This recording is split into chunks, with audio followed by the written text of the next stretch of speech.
Somebody help me! In 2023, Alone Australia became the biggest original series in SBS history. It's just us, completely alone. And this year, it's back. I feel free. I feel trapped and hungry. So scared. I feel a bow motion coming on. 10 brave Aussies will take on the South Island of New Zealand, separated from each other and the rest of the world. It's not my time to die. The new season of Alone Australia starts 27th of March on SBS and on demand. Okay, super excited about tonight. I'm a massive fan of Alone, and season 2 is coming up. It's out on Wednesday, the 27th of March. So got another little bit to wait, but I'm really excited because we're joined by one of the contestants and a hunter himself. Chace, how are you? Thanks for coming on. G'day, man. How are you? Thanks for having me. Mate, I'm good. I'm super excited for the, obviously, season. We'll talk about that a bit later, but I really wanted to find out about you and a bit of your background because you are a hunter. How did that start? I love hearing people's journeys. I started before I could remember, to be honest. There's, maybe I could find it one of these days, but Dad took me out and sat me on a stag and got a good old school photo of me. And, some of my earliest memories are out here in southeast Queensland, just, in the ute, shooting stags off the hills or whatever. And yeah, I suppose that's where it all started. So you kind of learn to love it before you can even remember that you loved it.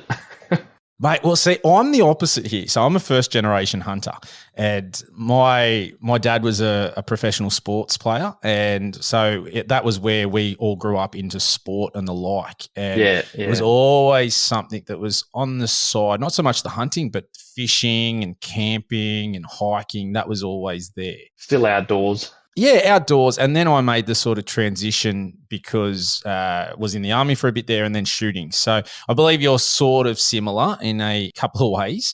But, mate, what have you found? Like, it's a big thing when you start hunting. And as a young fella, getting involved, what are you chasing the most and what do you enjoy chasing the most, I suppose? Oh, now that's a deep question, isn't it? Because it's so personal to everyone that goes out and does it.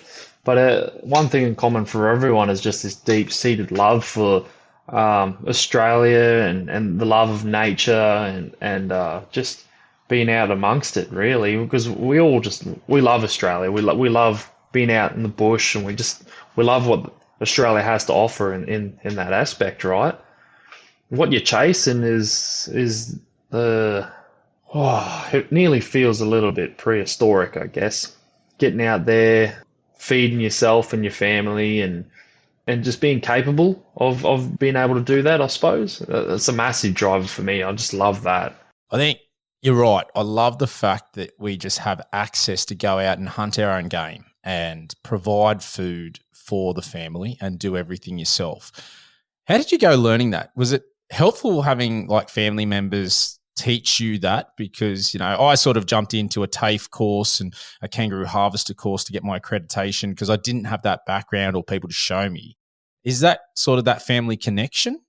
Well, yeah. Well, I grew up on stories of grandma and grandpa over in Western Australia having to go out and shoot a roo just to survive the week sort of thing. And and then when I started bringing my own deer home and hanging it up on grandma's porch, you couldn't imagine how proud grandpa was at the time. Or when I called dad in a bit of a fit because I just could not drag this deer out the scrub by myself. It was one of the first deer I ever shot and chittled.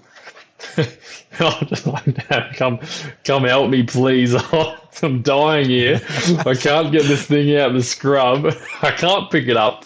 And there he was. He came out, hands on his hips. He's just like, well done, mate. And then after that, you take it home, and it's all very important to use as much of that animal as possible. Because from people like that, when Dad was growing up, it was nearly currency too. His dad would take the back straps and he got the rest. So that sort of stuff. I don't know about you, but I always find when I'm out hunting, I really feel a deep connection with my ancestors. And I'm a Gamilaroi man, so I have that Aboriginal heritage. And it just takes me back. I feel at home in the bush. And, we have such a fast-paced modern world. just getting outside for 2 days and just, I try and pick places there's no cell phone reception because I don't want to be contacted. Yeah. Is that a driving force for you when you get out into the bush and you're out there hunting? Absolutely. And you feel like you're honoring your ancestors, aren't you? It's a That's a surreal feeling. You just feel like you're following in those footsteps, and it feels like the right thing to do. I genuinely feel that when I'm out there, I just have so much more respect for the people that came before us because, we have modern technology, we have fantastic rifles these days and scopes. And I cast back and think, oh my God, how tough it would have been Incredible. to be on the landscape without these things. Like, it's hard enough to hunt as it is.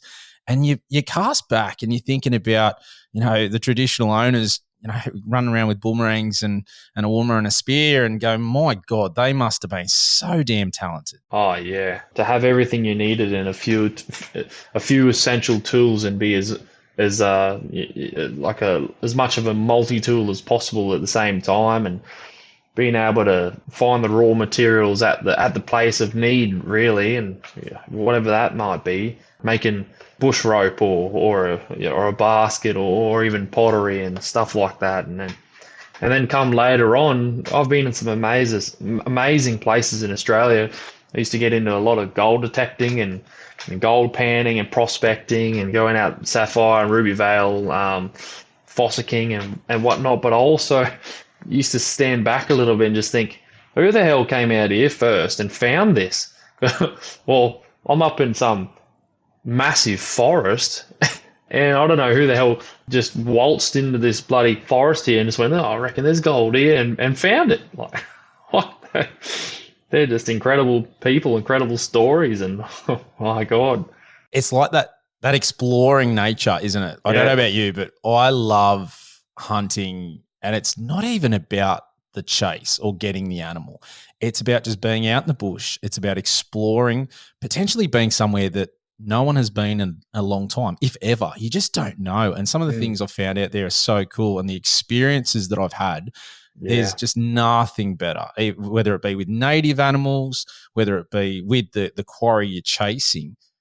Mate, you've got some pretty cool background stories with, I guess, hunts that other people probably haven't been exposed to with some of our traditional owners. Do you want to give the audience a bit of a heads up on some of those stories? Yeah, well, growing up, I'm Quandamooka man myself, being an Aborigine, but removed from country and family pretty early on, and grew up in the Whitsundays there. So I grew up around a lot of Torres Strait Islanders instead.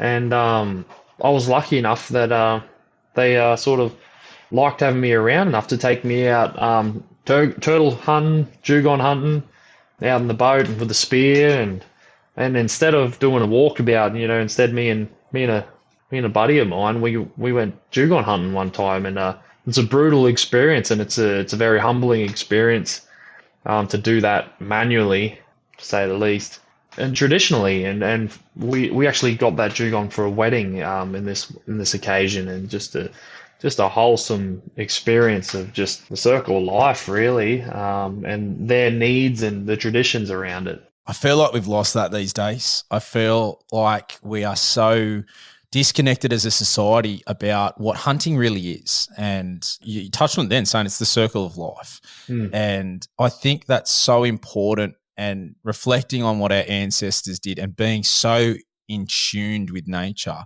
is a massive thing that we've lost these days.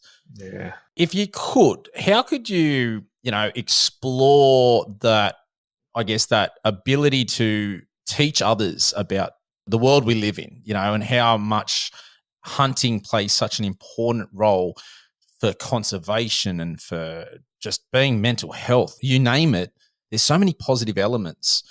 How do we get across that to people? Well, I think for starters, people need to remember that you have a place in the food chain and in nature. We're not removed from it.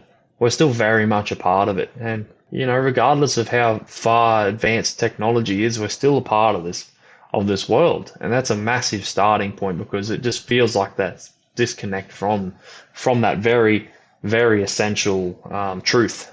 And from there, like you said, there's so many benefits to it. Conservation's a massive one to it. And that relates back to that first point, being a part of the food chain, is you have a responsibility in the food chain. It's unfortunate, but there's a lot of feral animals doing a lot of damage in Australia, and it's only us who are going to fix it, because you can't let it run its course, or the balance of nature truly is just going to be out of whack forever. I think what you said there just resonates, because for me, I think we've removed ourselves so much that people don't see us as a part of nature and a part of the landscape. And that's what we are. We, have been on the landscape for thousands of years, and we have been existing, coexisting, keeping nature in balance.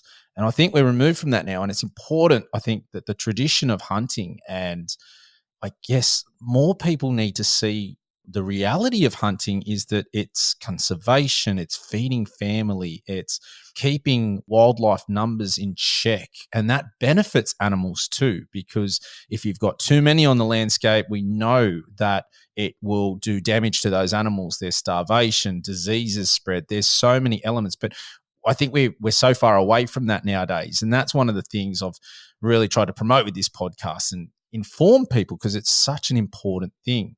And that's one of the things I love about Alone, and that it's giving people a bit of a glimpse at how hard it potentially could be on the landscape with limited resources, like our ancestors did do this. So let's talk about bushcraft, because for me, bushcraft is something I dabble in, probably not well.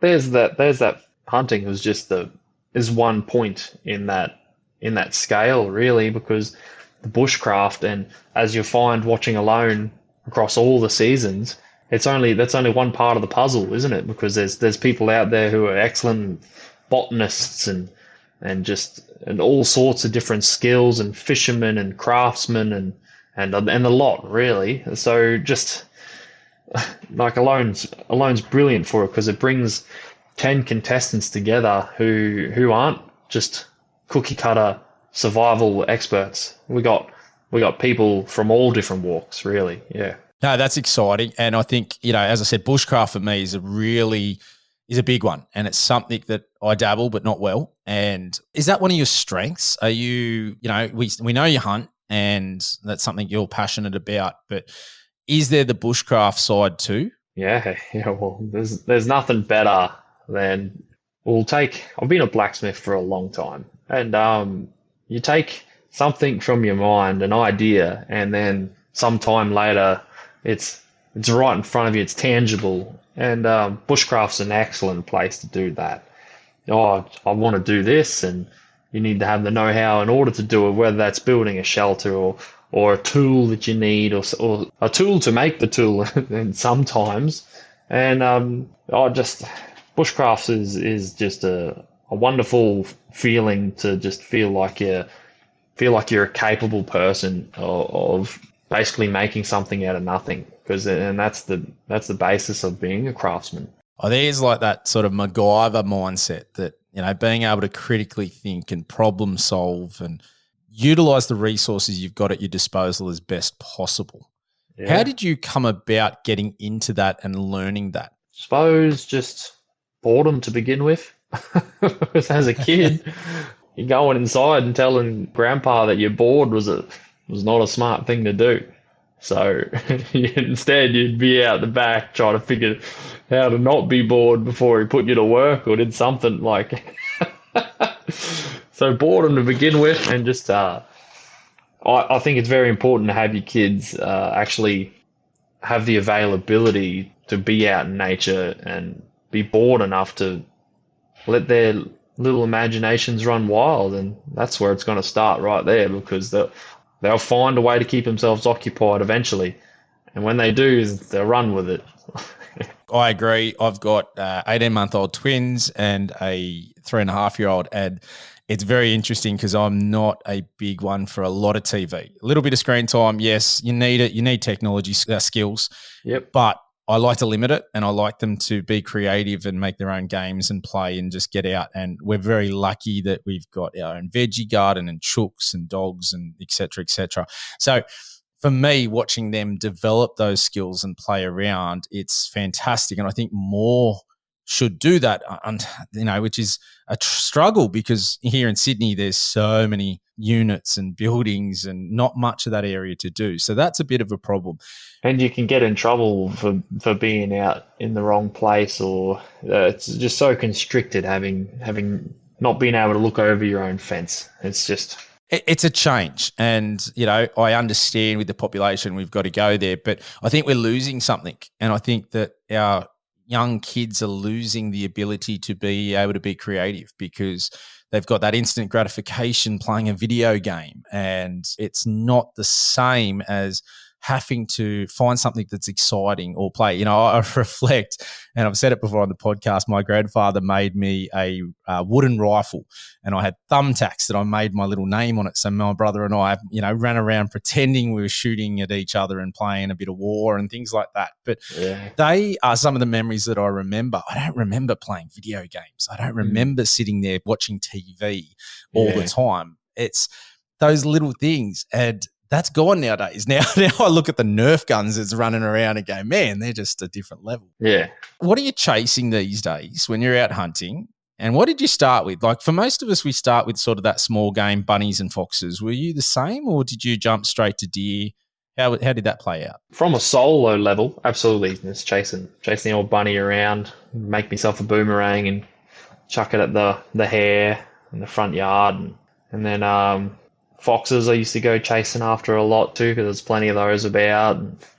And then fishing and yabbies and all that sort of, they're all what I would consider small game, and it was what was available too. And yeah, so you start off there, and eventually you make a relationship with someone or get availability somewhere, and someone takes you out pig hunting and you're chasing pigs, and that's the next great rage, and it just develops from there, I guess. Yeah. Do you find every different quarry has an allure about it? Yeah, absolutely. For sure. I'm big on I like to go out there and do a bit of everything. And I don't want to pigeonhole myself in because I like to learn new things. And I sort of say to myself, I've got that growth mindset. I'm always looking to become better and evaluate myself and things like that. Yeah. Is that what you do looking at this whole process? So, before you got onto Alone, where was it that you sort of felt, hey, my skills are good enough to sort of think about a show like this? Well, a long time ago, I moved away from where I grew up and started a new life, basically. Went away from just being the little kickabout, blowabout fella, and started trying to mature as an adult, really, because it was when I was 18 years old and I was in a bad spot in life.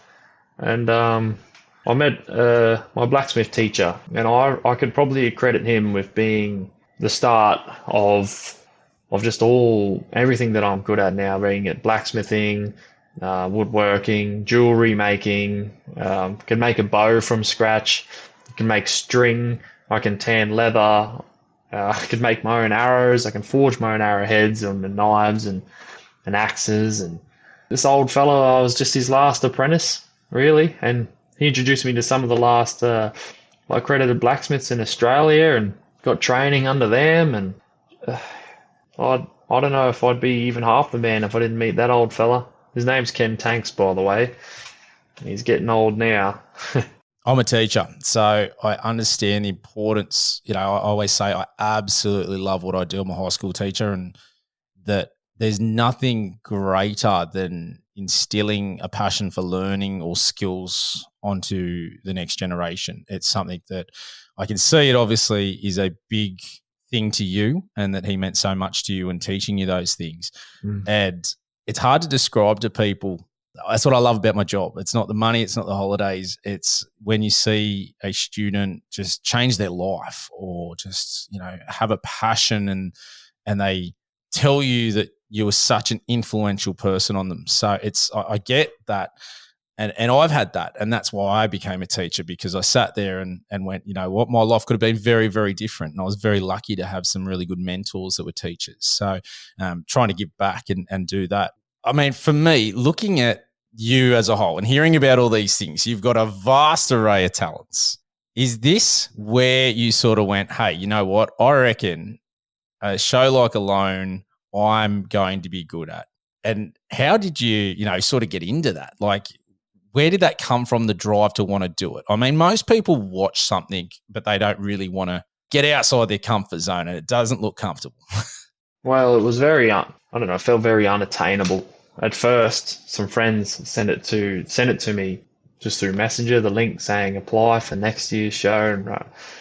And I was out on exercise at the time, and I got the reply, and it slowly became more and more real. I'm still sitting there telling myself, like, no, why me? There's a million other people who want to be on the show. It was just a incredibly flabbergasting experience to have them return the phone calls and say, hey, we want to see more. And I couldn't believe it. So the drive for it, I suppose it started off as curiosity and just throw your name in the hat, because you've got to be in it to win it, right? And that's a mantra right there. And then as things progressed, right until the very end, I just couldn't believe that it was going to be me. I know I'm an odd sort of fellow because I'm very young and I do all these crazy stuff, but just didn't think I'd have this opportunity, and I'm just blessed to have it. Yeah, it's bloody cool. And hats off to you being a younger fella having a crack at this, because a lot of people, as I said, probably just watch it and wouldn't even dream of applying or even have the skill sets. How did you get picked? I mean, obviously you've got a lot of skill sets here, but you said you're younger. What were some of the things that you did to stand out? There's probably 100 other contestants out there that could have taken my spot, but at the end of the day, it comes down to the producers and their 10 contestants, and just not having the same 10 people on the show. So I suppose my main skill actually was being a storyteller, to be honest. Just thinking about that now, you got to be a storyteller in order to go on a TV show, and you have to be able to connect with people, and you have to be able to speak to people even though they're not in front of you. You're still speaking to a camera, and I needed to speak to the hearts of people, and I suppose I've always been good at that because I love my people. Even at work, I'm a very sort of social guy. I like to get involved with everybody and what they're doing. So yeah, that was definitely one of my strengths coming in there. Aside from my survival and bushcraft skills and my military mindset and and then it would have boiled down, I think, to just being someone to be able to have a yarn, tell a story. Someone might want to listen to me. I mean, that's cool within itself. I get that vibe from you, of course. What did you do to prepare? Prepare.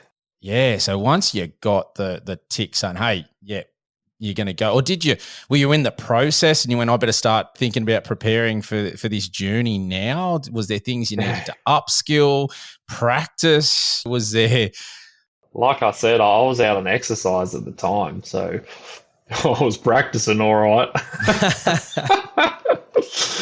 And then I got home and I said, I better go hunting. I better brush up on my archery. I better start studying and learn how to start a fire properly. I was already pretty good at it, but you just brush the rust off the old knife, eh?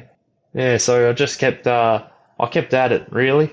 I invested a lot in my gear, and I've got out in the scrub as much as I could. I shot plenty of deer in that interim, and I went and munched on as much Lamandra longifolia as I could, and I cooked up bloody Banksia seeds, and I made some bush sweet water, and I just kept going, really. Did it ever run through your head that you were potentially underprepared going into something like this? Because of course. Did you study other seasons and watch the American version? Because, there's a million different ones, and I know they're different places and things like that, but they've got a vast array from being at Patagonia or being in Alaska, and, it's not the same sort of.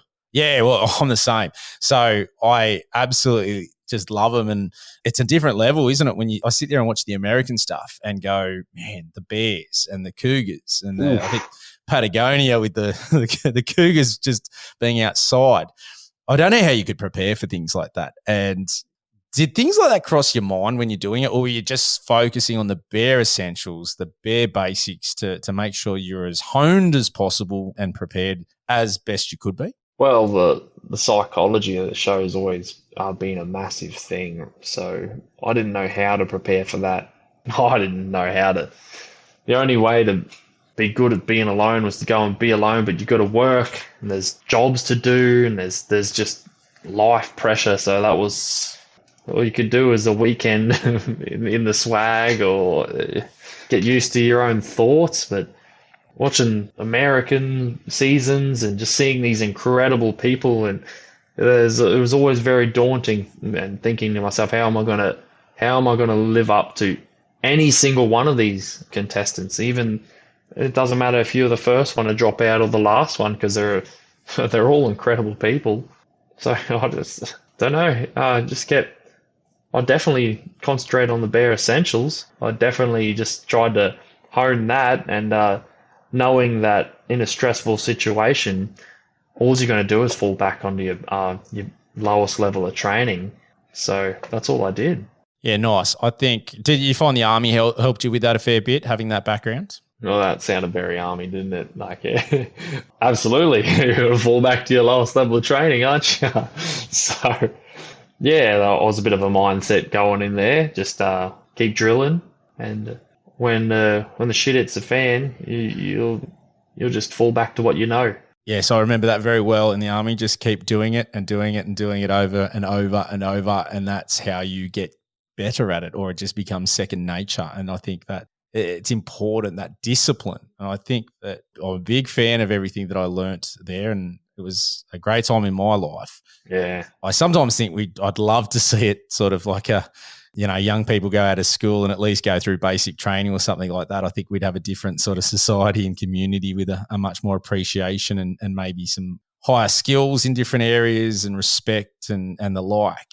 Yeah, it'd be nice. It'd be nice, and without the pressure of having to do extra service, but at least do basic training. Absolutely. Yeah, and I'm not a big fan of obviously conscripting people to go over to combat and things like that, but I think it would be a really good eye-opener for a lot of people, because a lot of people never get to experience any of those things. And it's pretty funny. I have so many people in my life that they don't camp at all. They've never been camping. And it's insane to think that, something I take for granted, because I've just grown up doing it. And I talk to people and they have zero idea. And I've tried to take out a lot of people that have no experience and get them to try and teach them, and they don't know how to put up a tent. And it's pretty interesting because, as you sort of said, skills are learnt or developed, and you were lucky enough to have, a really good mentor for that. A lot of people don't. How do you learn like that if they've got no exposure to people that can teach them? And I think that it's important that people understand those things. We've got so much resource. Technology is brilliant in one sense. You can just find everything. Yeah. Did you do any of that? Was there ever jumping on YouTube and checking out, other ways to do things with your bushcraft and your skills? That's how I spent my night times before bed, searching up bushcraft things. Whether that was making a log cabin or making bush rope. Yeah, that's all. Absolutely. Yeah, and people who haven't been exposed need to remember it's not too late. Doesn't matter how old you are. It's not too late. It's right there. It's just got to go out and grab it. I agree with you. I'm of the mindset that I just hit 40, and being a PE teacher, pretty physically active job, and that's what I love. I always wanted to be outside and doing stuff and whatnot. And I just look at some other mates that are 40, and it's worrying because they don't do much exercise or workout, and you can see that. The different lifestyles, man, yeah. Were you sitting there going, I need to be fit to get onto this, in the lead up? Was that also part of your preparation? I was having a hard time putting on weight being so young. Oh my God, it was a struggle. And you watch me complain about that in 10 years, right? Like, I was eating Maccas, and it catches you quick. I'll tell you that now. Yeah, God, yeah. Jeez, I had to slow down a lot because every calorie I put in was just getting burnt off, especially especially at work because it's very high octane sort of thing, isn't it? You do PT every single day. And then there's jobs on. You got something on all the time. And I even had a field X in there, like I said, and I was fortunate that I actually come off a bit of an injury, but which slowed me down a bit. So, and I had the excuse to slow down. So, I find that's one of my biggest issues is I can't like stop. Like, so, I'll go for a run and I'll be trying to tell myself, go slow. I want to do a long run today, and I'll still do the long run, but I'll do it way too quick a pace. And I feel like I'm bludging, and I feel like I look at blokes like Cameron Haynes and Joe Rogan, and I sort of just sit there and go, pull your finger out, get moving, stop being a little crybaby and get out there. It takes discipline, and doing a zone 2 run is very much a leave your ego at the door kind of exercise because it's boring. And at some stages you could break it down for a walk if you've not really developed that, and a long slow distance at a zone 2 pace can be very monotonous, but it's also very healthy. So mate, let's get back to hunting. What type do you like to do? How do you find you like to chase game? You do a bit of everything. Definitely love a good spot and stalk because I enjoy the stalk. And then I might stalk on through to that next feature. Sit up there, have a look. I've got absolute bloody laser eyes when it comes to spotting deer. Sometimes I take blokes out and they're just like, how the bloody hell did you spot that? It's a kilometre away and you didn't have your binoculars up. And it's just an adaptation, isn't it? So, and I love me spotting and stalking because that's hunting, isn't it? And you got to do that if you're going to be a bow hunter too, unless you're an ambush bow hunter, which is a lot of waiting around. Yeah, you got to do a bit of both, really. I think to be properly successful, or else you could spend a day or two on a hill glassing a valley or something like that, but the deer could be just below you or just around the next corner. So it pays to be mobile, absolutely, but you also have to know when to stop and have a look around because coming around the corner too quickly might expose you to the left or right. So yeah, keep your head on a swivel. What's your favourite? Do you like to chase with the bow more than the rifle, or? I try to get out the bow, but I don't know. I just love me rifles. Always have. I'm the same. I do up bow hunting when I've had the twins because I was like, I'm not going to be able to get out much. And we don't have too much family around, so I had to stay home with the wife. So we sort of was lucky enough I could take a couple of months off to help out. And I thought I'd be bow hunting or at least shooting a lot, and that didn't really happen. But I've really, as they're getting older, starting to spend a bit more time. I'm lucky enough to be on a bit of land, so I'm able to practice regularly. It's hard because I love shooting rifles, but then I thoroughly enjoy running the bow as well. Feels a bit more sporty with the bow, doesn't it? Yeah, there's a lot more skill involved, that's for sure. I think you're right. I find that when I'm out with the bow, I'm so much slower. When I'm with the rifle, I'm probably not, and it's probably something I need to work on myself. But yeah, I really find with the bow, I'm probably thinking about it a lot more and more worried about spooking something because you do have to get so damn close. Whereas with the rifle, as you said, if you're spotting something a kilometre away, depending how accurate you are and how confident you are, you could. I might be able to bloody shoot the thing. Yeah. I know people that can shoot from there comfortably. So it's one of those things where as a bow, I'd probably never shoot anything further than sort of 30 metres.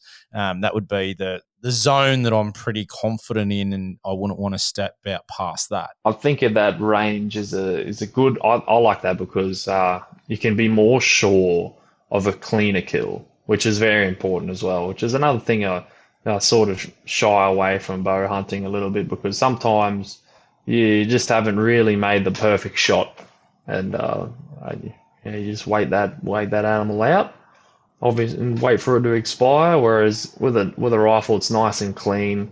I've always enjoyed the fact that I look at it this way: that what better way to go? You've had an excellent natural life, and you've had your herd of does, and you're getting on in age, and sooner or later some young buck's going to come over that hill and he's going to flog the piss out of you, and you're probably going to get out of here wounded, maybe die a terrible death, or you could have some rooster like us come in and lights out, buddy, and then you go on to the circle of life that way. It's nice. I think it's important, that sort of side of things, and I don't think people get that nature is about that. The strongest survive. And as you get older, you slow down, and you need, as you said, those young bucks are coming through, and that's important. That from a genetic perspective, there's so many elements to it that just the circle of life sums it up perfectly, because that's what it is. And I just love that. I also love that with the journey and my journey through hunting and the different types. And you're doing something similar. You got the dog now, don't you? Oh yeah, got myself a little pointer, a German Wirehair. She's a good girl. She's just coming into that mature age where she's really starting to show some interest. It's really nice. Is that a different level for you? Have you found that because of the time and effort you're investing in the dog, that's a new challenge almost? Oh yeah, never hunted with a pointer dog ever. So I was lucky that our mate, he actually helped me out with sending me through a lot of tips, because he obviously paid for a course and things like that, and he went and did the training with a bloke and stuff like that. But then he'd get on Messenger with me and say, hey, why don't you try this, and why don't you give this a crack? And just could be anything from household habits to throwing a leg out there, keeping the scent fresh in the yard, and keeping the nose active. And then, like you said just before, the effort that I've put into keeping that dog kind of focused on hunting deer is rewarding now. Seeing her catch a scent and then say, "Hey, mate, let's go this way." Literally, she'll talk to you. She'll literally growl at me like, "Oh, over here, mate." I'm like, "Oh, crap." Off we go. We walk, and sure enough, there's a bedding area, and she might not be right onto it just yet, and she might not have found that deer, but she's onto it, sort of thing, and she's learning what to look for. And that's just awesome. That's an awesome feeling to have invested so much time into an animal and have it love the hunt just as much as you do too. That just sounds so primal. It takes me back here, and you talk about hunting with the dog, and just I think, when did that first happen? When was it that man were there and the dogs came in and learnt and trained, and how long did that take? And questions we'll never know the answer to probably, but I just sit there and go, would we be what we are today without that? And then being able to still do it today, there's something really cool about that. Isn't it? Yeah. Right. It's nearly a symbiotic relationship, because we both need food. We're both hungry. And hey, if we work together, mate, like the Indigenous used to work with the animals here in Australia too. My mob used to work with the dolphins out here in Moreton Bay. And so there's still the fish traps. I think you can still see them today, where they'd go out and they'd shiv their spears into the sand, and the dolphins would come into the bay, and they'd round up the fish and then help them herd all the fish into the fish traps. And then, one for you, one for me, mate. Down at Eaton's Whaling Bay, the Indigenous community down there actually hunted with the killer whales, which is how when they came through and found it, the whalers actually started using the killer whales to go and help them hunt whales as well. An incredible story if you ever look at Eaton's Whaling Bay. I don't know if you're familiar with it. No, I'm not. No. Yeah, it's just things like that even here in Australia, right? You might know a few. It is. It's one of those things. I don't get why people have this perception of hunters that we don't love animals or love nature. We love them. We love them. I think more than anybody else. Yeah, I could say that, like, for sure. Oh, man, I'm with you. I sit there and just the best experiences I've had have been out in the bush, and just there's a respect. And I say it all the time, chasing deer, they are such a brilliant animal. Their senses, animal. They're gorgeous just to look at. And I'm mesmerized by them. Sometimes there's, if I'm out there, it's just great to watch them. I said this the other week. I was on a private property a mate took me to, and there was a heap on the other side of the fence. So we obviously couldn't pull the trigger because we didn't have access. But man, we sat there for ages and just watched them just grazing and, you know, being alert. And I'm a fiend for a trail camera and watching a video. And I set it to video settings because I want to see what's going on and just see them moving and, you know, see the differences between species. And have you had the chance to hunt sambar? No, I really want to hunt sambar. Oh, I can't wait to get down to Vic and get in some high country hunts. That's probably going to happen this year, I'm thinking. Nice, good trip down there. Mate, that's the one. I was watching these videos and the fallow and sambar are just so different. Fallow are a bit more relaxed. The sambar are just cagey. They're just like sneaking through. I was watching this video and I had a good 30 seconds of it, and you just see just the way they move. And there was a mum and her, you know, probably yearling or so, and just that they're not together. There was a good gap, and it was almost like a bit of not leapfrog, but I'll catch you up, then she'll push, and then catch up and push.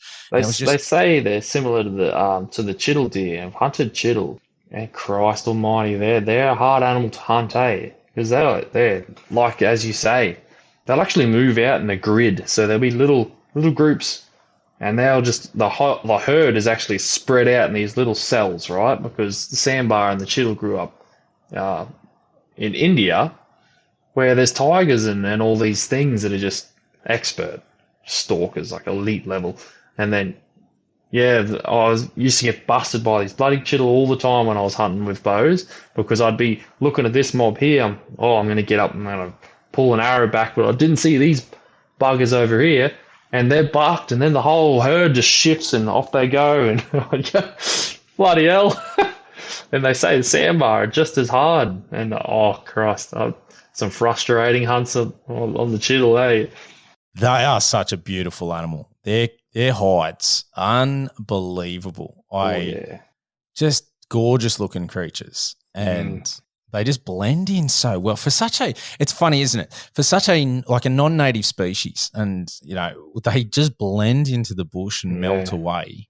But when you see them, they're so vibrant and bright, wearing high vis somehow, still hiding.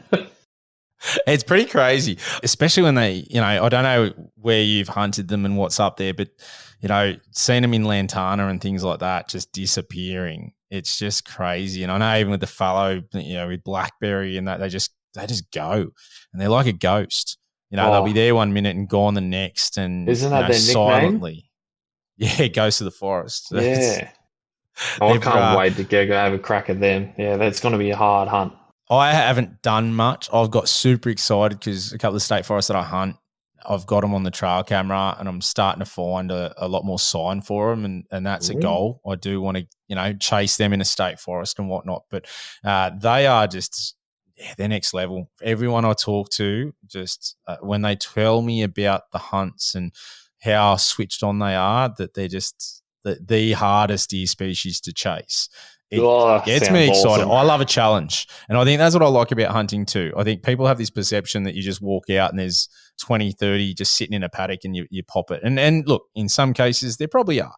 But for hunting state forests or public land down here in New South Wales, man, it is just a challenge, and I love it. Well, every deer species is different, isn't it? So I've been teaching a few mates, really, and just not being able to spot the animal and not knowing that the spots they like, and you know, you say, oh mate, you know, we're not just gonna wander off there aimlessly.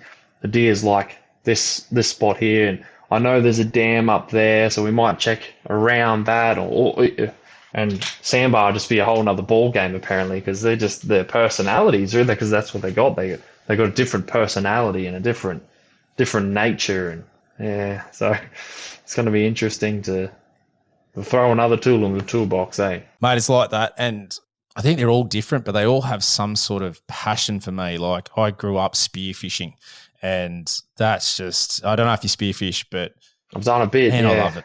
Love it. Just a noisy reef, isn't it? You think it's quiet down there, but it's not and it's alive and it's moving. 100%. And especially when you just, it's different. I'm nowhere near as good as a few of my mates. They can hold their breath for quite a few minutes. And I watch them just drop down and just sit there and see all the fish come to them because they're so curious. And I'd love to be able to do that, but I have pretty bad asthma. I don't think I could ever get to the level that they you could. Get to the bottom and you have a bit of a look around and that'll do me. And then, I seen something under that rock over there. I'll come back down. That's me. I'm sort of, up and down like a yo-yo. And my mates are just still sitting down there. It's painful. But so cool. And then even being able to pull like lobsters and, oh man, it's just unreal. I loved it up. My parents live up in Queensland, and I remember when they first moved up there, I got right into the chasing mud crabs. And that was just unfreaking believable. I had so much fun just putting out the pots, getting mud crabs, cooking them up, and it was just delicious. So, and then the fishing up there was so good. I think we're so damn lucky in this country that we've got such natural resource abundance, and we can do these things and we can create memories in the outdoors. It's so cool. Yeah. Do you fish as well? Yeah, I love a bit of fishing. Absolutely. In Brisbane, it's hard, but going up with Sundays, get amongst that. And Torres Strait Islander boys, they used to bloody go pull crabs out their holes with their arms. Well, I've done it a couple of times, and it's not something I like doing. Sticking me in a crab hole. They're like, no, they're going forward. They come out backwards. So you're right. I'm like, yeah, maybe not. I do like my fingers. It's especially as a hunter, there's a couple I definitely need. They get in with the hook though, so I just don't trust it. I see where my arm is and where my fingers are because they are just too important for me. Mate, I love seeing the photos, when the mud crabs come out and they've got those bloody nippers and or the claws, and they're the same size as a beer bottle. Yeah. And it's like, Jesus. I don't imagine that thing grabbing a hold of you. Oh, I've been bitten by a couple of them. One time on me thigh here, the thing jumped out of the esky and cracked me as I was leaning over to get a beer. And I didn't know what to do. So bit like there's a little tendon you nick in there, but I only learnt that on this day, mind you, because it was a bit of a desperate situation. And geez, they bloody hurts, and he was a big crab. So you see blokes get pinched, and you're just like, nah, don't envy you. Nah, no way. Nah, not at all. There's some things I'm not concerned about getting nabbed by. Like snakes, I don't care too much, especially pythons. I've had like 8-foot diamond pythons crack me and wrap me and whatnot. And I had a mate get done by a lace monitor or a goanna, and he got about 36 stitches. And I never worried about that side of things. Never really fussed me much, but the crabs, I think it's a different level. I've grabbed them a couple of times, and I just see the pros, how they just grab them and hold them, and then they wrap them. Yeah. And, I've had a bit of a play, and man, I'm nowhere near good to do it. And I just go, nah, not for me. I'll take it a bit easy. Eh? Yeah. All right. I suppose like anything, it's a skill that you learn, and I don't know. I don't know if I want to put my bare foot on the back of them and start to wrap them up with some cord. I'll pass. I'll let someone more experienced do that one. What's the next, I guess, Samba's on the list. What else, is there any hunting journeys coming up this year? I'd like to pop back over to New Zealand. I'm definitely going to go up for another chital hunt. But high country is probably the big ticket one there. Definitely. Just down in Vic there, get out in the forest and try to give myself a nice sandbar. I'm looking at some blow-up boats and things like that to get up there and minimalising my pack as much as possible, just lightweight, long range. You can get some pretty damn lightweight and robust pack rafts these days. So it'd be really nice to follow a river up and raft down with the meat. So, there's a lot of things going on in that regard. So just trying to plan that one out. Mate, I don't know if you've seen it. Beyond the Divide, Rob Flickling and Dan, who does Into the Mountains, they did a couple of episodes on hunting sambar down there in the high country and rafting in. I think I have actually seen them. great viewing, and it is on my bucket list. It looked amazing, and just getting into some of those spots, just being able to, follow the river down, pull up and set up camp, and then use that as base camp for the day to go out and glass and chase sambar. And it was just such a props to them. Great product that they put out there, and I love watching it. And really good. I'll gear. let you know when I'm going, mate. We'll bloody go together. I'd be definitely keen for that because it just looks cool. Like just getting into some of the bush that they were in and some of the spots, it's just awesome. And they've got some good gear there for the rifles, like some airtight, like a wet dry bag that's for the rifle Maroka 30. Some really top quality gear there for it. But yeah, it looks good. I was sort of tossing up when I just bought a new scope on the rifle, but Maven, they run like this 340 gram scope. That on one of the rifles, oh man, walking up and down those high country hills, it would just be very, very nice on the shoulder. 340 grams, or maybe on a nice Tikka GX3 light. Well, that's what I just got. I just got the Aspire and 308. Man, it's nice. I was a bit worried about the oversized bolt handle, but now I love it. Absolutely love it. Just cycling it, just compared to, I've got 2 Tickers now, both T3Xs, love them both, but I do really like the bolt handle now. I thought I wouldn't, but I've actually been converted. I sort of want the other one to be like that now. Such a good rifle. Such a nice, just the way it sits and feels, they are beautiful. And balance. And it's, that's a problem, isn't it? Like I do love the bow hunting side, but then I just love shooting as well. I love getting out there and I wish I had more time just to do it all. Yeah, we all need more time, don't we? It is. It's one of those things. But, mate, it's been really good having you on. Really appreciate your time. Super, super excited to watch you on this journey over there in New Zealand. It's Alone Season 2. Man, it sounds so damn cool. Getting to go over to New Zealand. What a picturesque venue. Oh, I'm envious. I'm really envious. I hope you do amazing. So I'll be cheering for you for sure. If you don't know when to tune in, guys, it's Wednesday, the 27th of March, 2024, obviously, and you can catch it on SBS and SBS On Demand. Get behind Chace. Let's hope he does fantastic because I'd love to see a hunter take it out, obviously, and he's such a good bloke. So, mate, best of luck. I've got my fingers crossed for you. I hope that, in a couple of months' time, that season finale, it'll be you there and I'll be able to, give you a yell and say, congrats. Bloody well done. Thank you very much. Hey, every contestant's amazing on it too, so you won't be disappointed. It's going to be a good watch. You won't be disappointed with the contestants, that's for sure. Oh, I'm super excited. I'm hanging for it. As I said, there's a week to go and I'm counting it down because I'm just so pumped to watch it. So, all right, mate, really appreciate your time. Fingers crossed for you. We'll be backing you for sure. Listeners, thanks for tuning in. Bye for now. Thanks, Matt. Bye. If you have a topic, guest, question, or any gear that you want to hear about on the podcast, shoot us an email, australianhuntingandbeyond@gmail.com. Alternatively, find us on Facebook, Instagram, and Twitter. All the links are in the show notes. If you haven't already, make sure you give us a review and subscribe to our podcast on whatever platform you're listening on. Thanks for joining us, and we'll catch you next time.